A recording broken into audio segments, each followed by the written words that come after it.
C.S. 루이스는 그의 책 우리의 얼굴을 찾을 때까지에서 이렇게 말했습니다. 주여, 이제는 당신이 왜 대답하지 않으셨는지 압니다. 당신 자신이 대답이시기 때문입니다.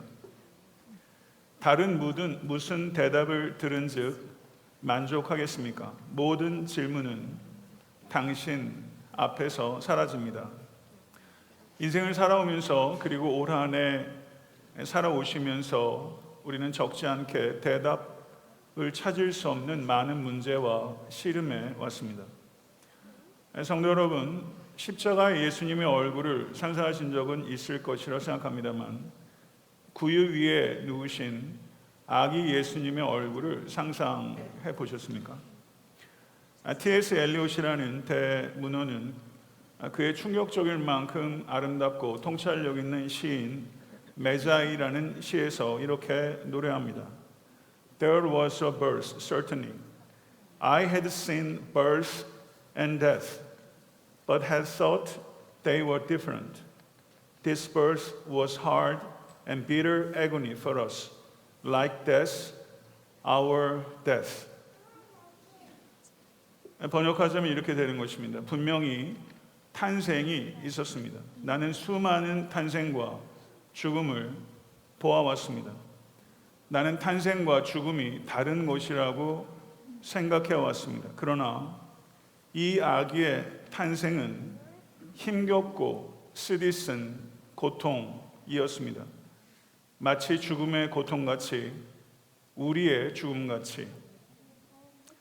동방 박사는 아기 예수님의 탄생에서 예수의 죽음을 보았으며 예수님의 죽음에서 자신들의 죽음을 보았습니다.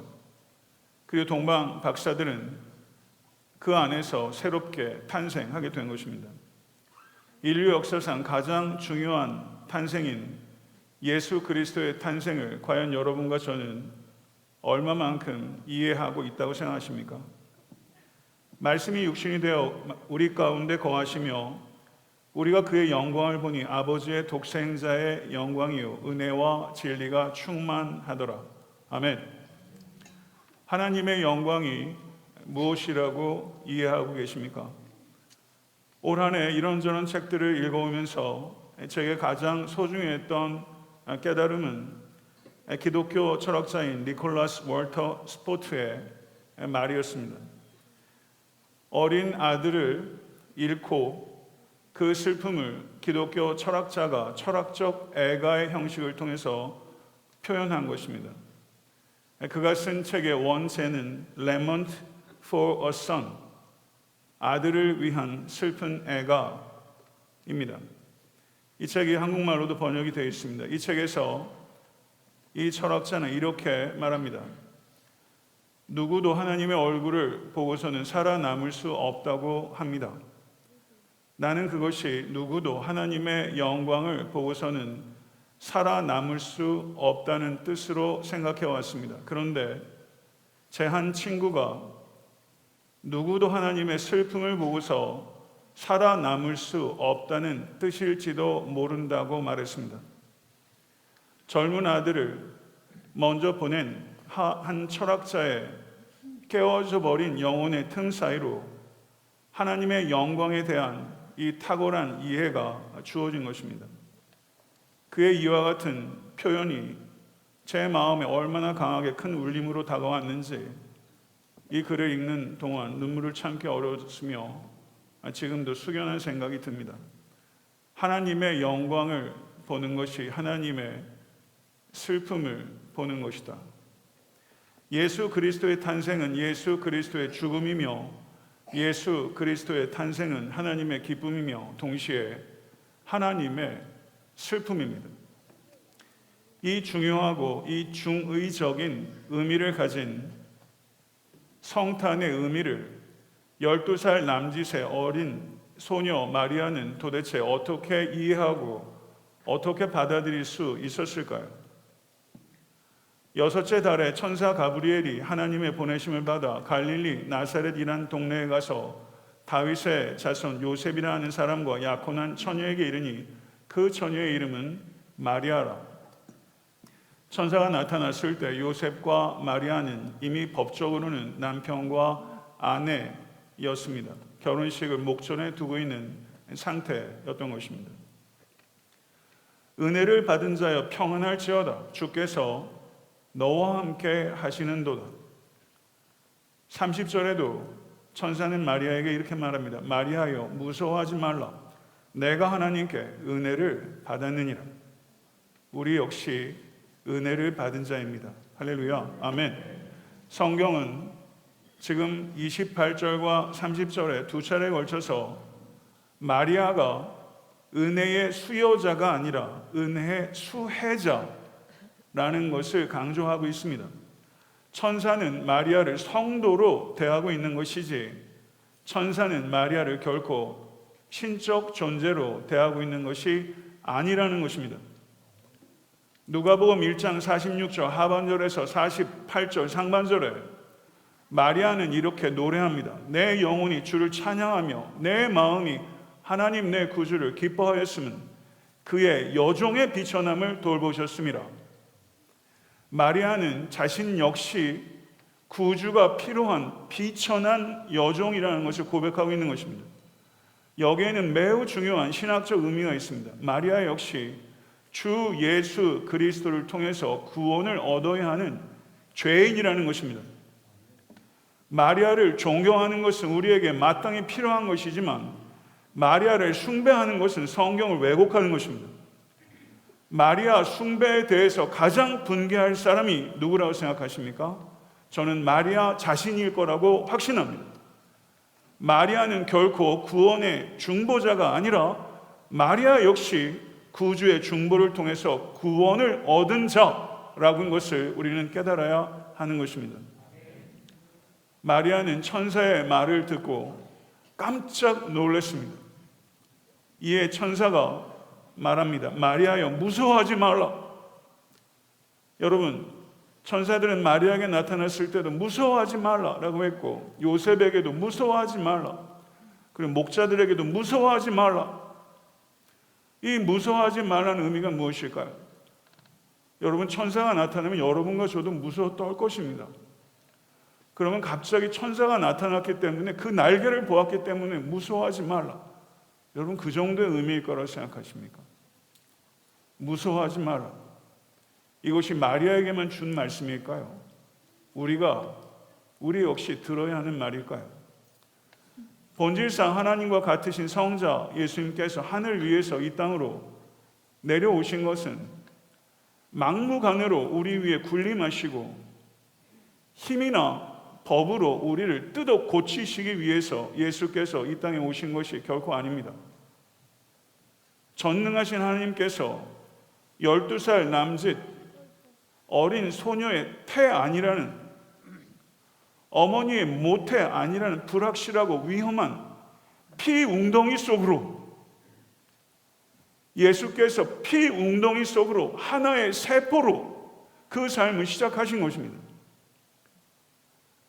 배고파 젖을 달라고 숨이 넘어갈 듯 울부짖고 대소변조차 자기가 가릴 수 없고, 그리고 조금만 날씨가 변덕이 심하면 코를 질질 흘리며 작고 쭈글쭈글하고 불그스란 어린 갓난아기로 이 땅에 들어오신 것입니다.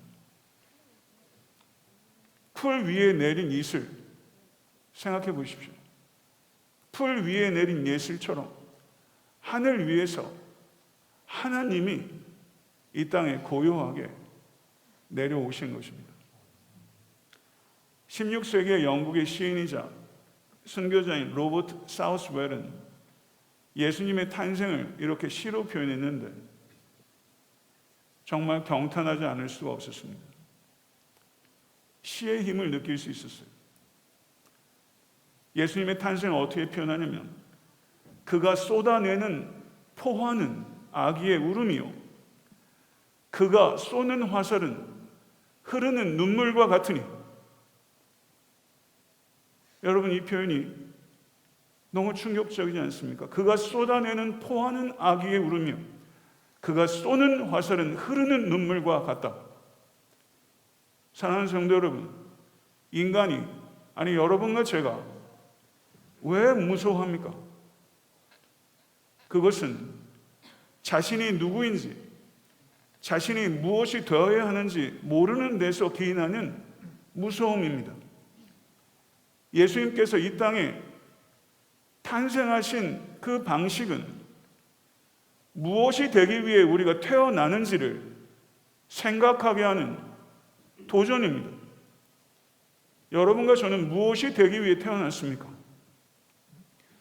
예수님께서는 우리를 두렵게 하는 존재로 이 땅에 들어오신 것이 아니라 우리가 두려움을 이기게 하는 존재로 이 땅에 들어오신 것입니다. 할렐루야, 믿으십니까? 아멘.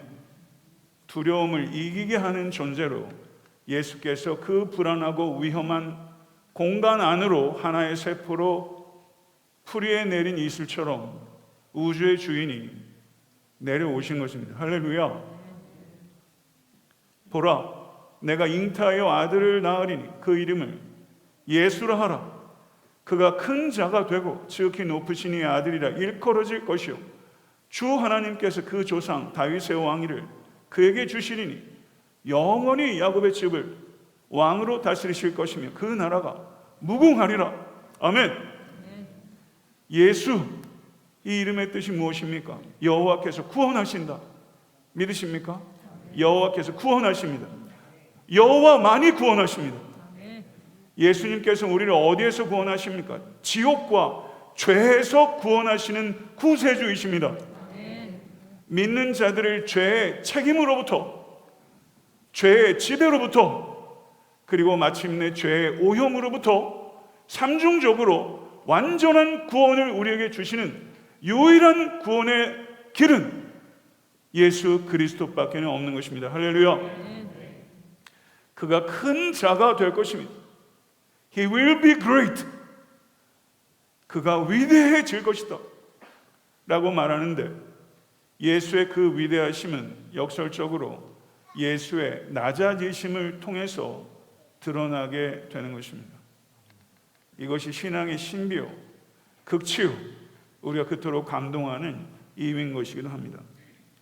구유에서 시작해서 십자가로 끝이 나는 인생, 예수 그리스도의 삶 전체는, 그 존재 자체는 그분의 낮아지심이 얼마나 치열하고 얼마나 일관된 방식이었는가 하는 것을 우리에게 가르치고 있는 것입니다. 낮아지시려고 하는 주님의 이 치열함, 이 일관됨, 사랑하는 성도 여러분, 경탄에 마땅합니다. 예수 그리스도의 이 낮아지심에 경탄해야 합니다. 그러나 경탄에 그쳐서는 안 됩니다. 이 낮아지심에 참여해야 합니다. 예수의 낮아지심은 여러분을 그 낮아지심으로 초청하고 있는 것입니다. 이 초청에 응하실 수 있게 되기를 간절히 축원합니다. 낮아짐에 대해서 관심이 아직 없다면 아직 그리스도인이 아닙니다. 사랑하는 성도 여러분, 예수님께서 지극히 높으신 이의 아들이심을 진실로 믿으십니까? 아멘. 초대교회 성도들은요, 그 당시에 Emperor Worship, 황제 숭배에 대항해서, 황제를 신의 아들이라고 하는 황제 숭배에 대항해서 오직 예수만이 Son of God, 하나님의 아들이라는 것을 선포하기를 멈추지 않았습니다. 예수님께서 지극히 높으신 이의 아들이라는 것을 선포하기 위해 그들은 목숨을 포기해야 했습니다. 그와 같은 믿음의 선진들의 피 위에 교회가 세워진 것입니다. 할렐루야. 그러므로 여러분과 저 역시 예수님을 지극히 높으신 이의 아들, 하나님의 아들이라고 부를 때 아무 감동 없이 불러서는 안 되는 것입니다. 여러분과 제가 살아가는 이 시대는 다원주의 시대입니다. 신앙에 대해서 표현하는 것에 대해서 불편하고 거부하는 것을 뛰어넘어서 이제 공공연하게 손해를 가하는 시대 가운데 살고 있습니다. 사회의 공적 영역에서 이와 같은 다원주의 사회에서 우리는 어떻게 우리의 신앙을 표현하며 살 수 있을까요? 여러 제종교가 같이 섞여 살아가는 이 시대에 우리는 공적 영역에서, 공공 영역에서 우리의 신앙을 어떻게 표현해야 합니까? 이것은 대단히 중요하고 긴급하며 지혜와 용기가 필요한 문제입니다. 우리 그리스도인들은 편협한 종교인이 돼서는 결코 안 됩니다. 타 종교인들에 대해서 마땅히 존중해야 합니다. 그러나 그 존중이 예수께서 지극히 높으신 자의 아들이라는 것을 포기하는 것으로 표현될 수 없습니다. 결코 그래서는 안 됩니다. 우리는 예수 그리스도께서 하나님의 아들이시라는 이 진리에 대해서 한치도, 한순간도 타협할 수 없습니다. 이 진리를 배척하는 이에게 우리는 이 진리를 포기함으로 다가서는 것이 아니라 이 진리를 희생적 사랑으로 헌신함으로써 그들에게 다가가야 하는 것입니다. 희생적 사랑으로 오직 예수 그리스도께서 지극히 높으신 이의 아들이라는 것을 증명하라고 여러분과 저를 부르신 것이며, 이것을 증명하라고 하나님께서 이 땅에 에탄타 섬기는 교회를 세우신 것입니다. 믿으십니까? 예수님께서는 다윗에게 주신 언약의 성취입니다.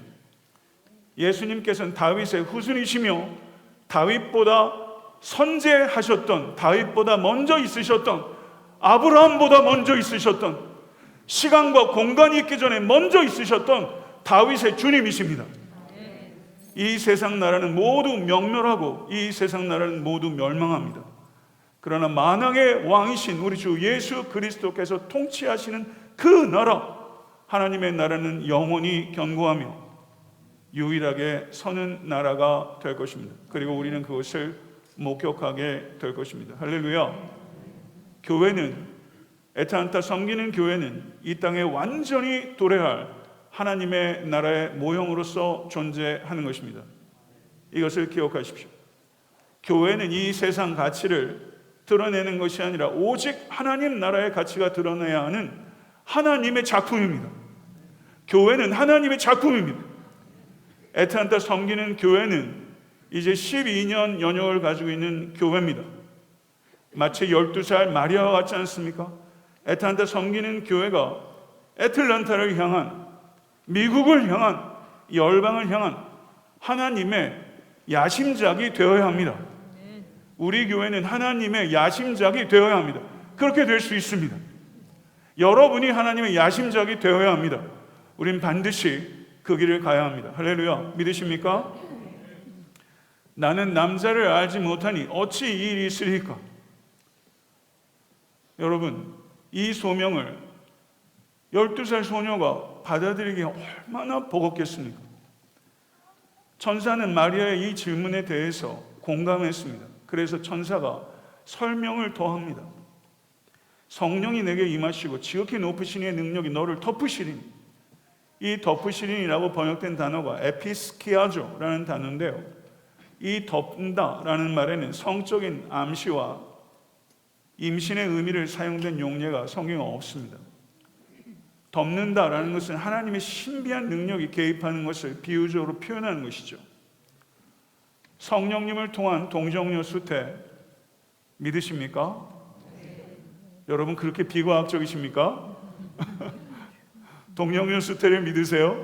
그런 비과학을 믿으세요? 이런 은혜가 어디 있습니까? 이런 은혜가 어디 있습니까? 어린아이한테도 말이죠. 동정녀 수태 어떻게 믿습니까? 그런데 그것을 믿게 된 것이 얼마나 놀랍습니까? 기독교 신앙을 받아들이기 가장 어려운 이유 가운데 하나가 동정녀 탄생입니다. 사랑하는 성도 여러분, 그러나 그 동정녀 탄생은 교회가 만들어낸 허구가 아니라 하나님께서 성취하신 역사인 것을 믿습니다. 우리에게 있는 대제사장은 우리의 연약함을 동정하지 못하시리가 아니요 모든 일에 우리와 똑같이 시험을 받으신 이로되 죄는 없으시로다. 아멘. 성령 수태는 예수님의 신적 기원을 나타냄과 동시에 예수님께서 죄가 없으신 유일무이한 인간이라는 것을 선언합니다. 믿으십니까? 예수님께서는 진정한 인간이셨지만 다른 모든 인간들처럼 아담에게 죄된 본성과 성향을 물려받지 않으신 지존하신 거룩하신 하나님이십니다. 죄 없으신 하나님의 아들 예수 그리스도께서 인간의 죄를 대속하셨습니다. 아멘. 이것을 진리라고 하는 것입니다. 죄 없으신 하나님의 아들이신 예수께서 나의 죄를 대속하셨습니다. 믿으십니까? 이것을 신앙이라고 하는 것입니다. 우리에게 인간의 죄를 대속하셨다는 진리와 나의 죄를 대속하셨다는 신앙을 주신 하나님께 찬양과 영광을 돌려드리시는 우리 모두가 될 수 있기를 간절히 소망합니다. 천사의 계시에 대한 마리아의 최종적인 반응은 38절에 주의 여종이오니 말씀대로 내게 이루어지이다. 아멘. 마리아는 처녀가 잉태하는 것을 받아들였습니다. 이걸 받아들였습니다. 그 의미는 무엇일까요? 오해와 배척과 고난과 심지어 목숨을 걸어야 하는 것입니다. 목숨을 걸어야 하는 버거운 소명을 받아들인 것입니다. 여러분, 마리아의 아빠, 엄마로 한번 생각해 보십시오. 이걸 받아들이라고 할 수 있겠습니까? 어린 딸에게 이 길을 가라고 어느 부모가 할 수 있겠습니까? 그런데 마리아가 받아들인 것입니다. 누가복음 1장 48절과 50절을 한번 보겠습니다. 보라, 이제 후로는 만세 나를 복에 있다 일컬으리로다. 능하신 이가 큰 일을 내게 행하셨으니 그 이름이 거룩하시며 긍휼하심이 두려워하는 자에게 대대로 이르는도다. 마리아가 찬가를 부릅니다. 마리아는 비천한 자신이 구주를 잉태한 것을 하나님의 능력과 거룩하심과 긍휼로 인한 것임을 고백하고 있는 것입니다. 나의 어떠한 공로나 자격이나 장점 때문이 아니라 하나님의 은혜로 비천한 자에게 그와 같은 영광을 주셨다라고 고백하고 있는 것입니다. 사랑하는 성도 여러분, 마리아에게 임한 축복은 두 가지입니다. 첫째는 하나님의 아들을 잉태하는 축복이며, 둘째는 주의 말씀이 이루어질 것을 믿고 순종하는 축복입니다. 잉태하는 축복, 믿고 순종하는 축복입니다. 어느 축복이 더 큰 축복입니까? 무엇입니까? 누가복음 11장 27절에서 28절은 이렇게 말합니다. 이 말씀을 하실 때 무리 중에서 한 여자가 음성을 높여 이르되 당신을 뵌 태와 당신을 먹인 젖이 복이 있나이다 하니 예수께서 이르시되 오히려 하나님의 말씀을 듣고 지키는 자가 복이 있도다. 아멘. 아멘. 할렐루야. 예수님께서는 하나님의 아들을 잉태하는 것보다 하나님의 말씀을 듣고 지키는 자가 더 축복되다라고 말씀하신 것입니다. 하나님의 아들을 잉태하는 축복은 마리아에게만 있었던 축복입니다. 그렇지만 하나님의 말씀을 듣고 순종하는 축복은 우리 모두에게 주어지는 축복입니다.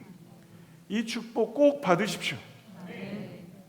사랑하는 성도 여러분, 12살 소녀가 버거운 소명을 감당하는 것을 묵상하면서 12살 교회인 우리는 어떻게 이 버거운 소명을 감당해야 할 것인가? 여러분은 버거운 소명을 감당하고자 하는 의지와 기도가 있습니까? 애타한테 섬기는 교회 핵심 가치 중에 하나가 버겁도록 구제하고 선교하는 교회입니다. 버거운 소명을 받는 것이 은혜입니다. 은혜를 받은 자요.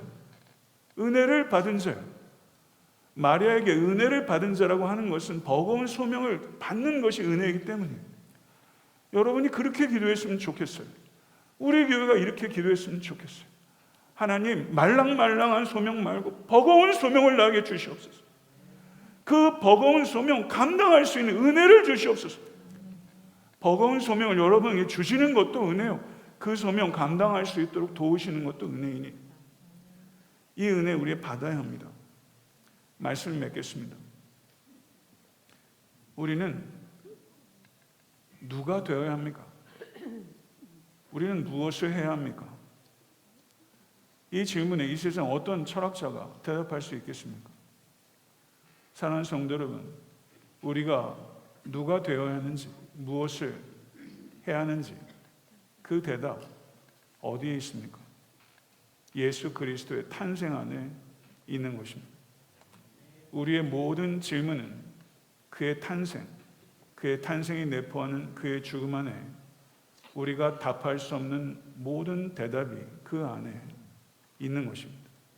그 대답을 찾으실 수 있는 여러분과 제가 될 수 있기를, 우리 사랑하는 우리 아이들이 인생을 살아가면서 많은 질문을 할 수 있기를, 그리고 질문을 예수 그리스도 안에서 찾을 수 있기를 우리 사랑하는 자녀들을 진심으로 축복합니다.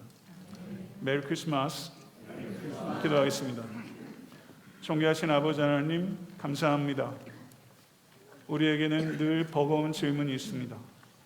세상 어떤 철학자도 어떤 종교인도 답할 수 없는 그 질문, 삶의 여러 상황과 사건들 속에 스스로 답할 수 없는 많은 질문들, 그 질문들이 예수 안에 대답되었습니다. 그 탄생의 의미를 겸손하게 영원토록 알아가며 그 탄생의 의미를 삶 속에서 표현하며 살아가는 모든 권속들이 되게 하여 주시옵소서. 예수 그리스도 이름으로 간절히 축복하며 기도드리옵나이다. 아멘.